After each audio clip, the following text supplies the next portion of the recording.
কাজিনরা একসঙ্গে হলেই অনেক দুষ্টু মিষ্টি গল্প এমনকি অনেক মজার কিছু স্মৃতি জমা হয়। তো আসসালামু আলাইকুম এভরিওয়ান, আই হোপ সবাই ভালো আছো। আলহামদুলিল্লাহ, আল্লাহর অশেষ রহমতে আমিও ভালো আছি।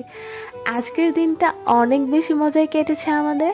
সকাল সকাল আমরা কেক জয় করতেছিলাম। এটা আমার কাজিন আর তার ওয়াইফ মিলে কেক কেক কাটছিল আর কি। আজকের সকালটায় অনেক মজা করে কেটেছে আমাদের। তো সকাল সকাল উঠে কেক কাটাকাটি হয়ে গেল, অথচ আমাদের কোনো ধরনের কোনো কিছু সেলিব্রেশন ছিল না, না কোনো বার্থডে না কোনো অ্যানিভার্সারি, কোনো কিছুই ছিল না। তারপরে খুব মজা করে আমরা কেক কাটছিলাম। কেকের পাশাপাশি আরও একটা মজার খাবার ছিল, সেটা তো আমার খুবই পছন্দের। এর নাম আমাদের এখানে মিষ্টি গজা বলে। তোমাদের এখানে এটাকে কি বলে ডাকে অবশ্যই আমাকে বলবা। তো আমরা এখন খাওয়া দাওয়া করে নিচ্ছিলাম কেক আর গজা। এটাই ছিল আমাদের ব্রেকফাস্ট আজকে। ব্রেকফাস্ট করার পাশাপাশি আমরা অনেক বেশি দুষ্টুমি করছিলাম আর মজা করছিলাম। কাজিনরা একসাথে থাকলে যে কী পরিমাণে দুষ্টুমি করা হয় তোমরা সেটা ভালো করেই জানো। তো তার মধ্যে আমরাও ব্যতিক্রম নই, আমরাও অনেক বেশি মজা করতেছিলাম। এরপর আমি আজকে খিচুড়ি বানাবো। আসলে আমি আজকে বিরিয়ানি রান্না করতে গেছিলাম, এটা খিচুড়ি হয়ে গেছে, কারণ ভুলবশত আমি হলুদ ইউজ করে ফেলছিলাম। নতুন নতুন রাঁধুনি হলে যা হয় আর কি। তো ব্যাপার না, আমরাই তো খাবো, তাই না বলো?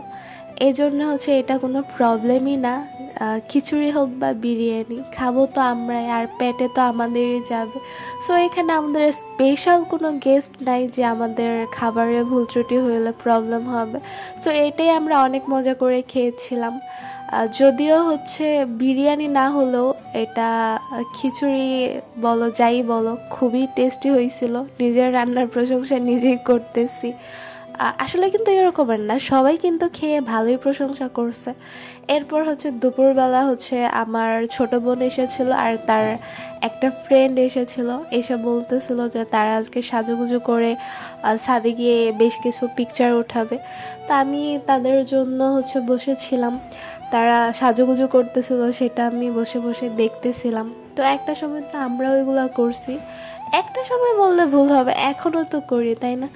এখন ছোট বোন এসে আবদার করছে আমার সম্পূর্ণ মেকআপ টেকআপ দিয়ে তারা সাজুগুজু করবে। তো তারা তাই সাজুগুজু করতেছিল।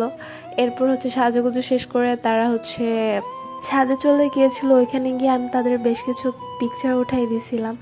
এরপর আমি নিচে চলে আসি, আমার এই খাবারগুলো চলে আসে, মানে আইসক্রিম আর একটা, এটাকে কি বলে, এটাকে আই থিঙ্ক পাউডার দানি বলে।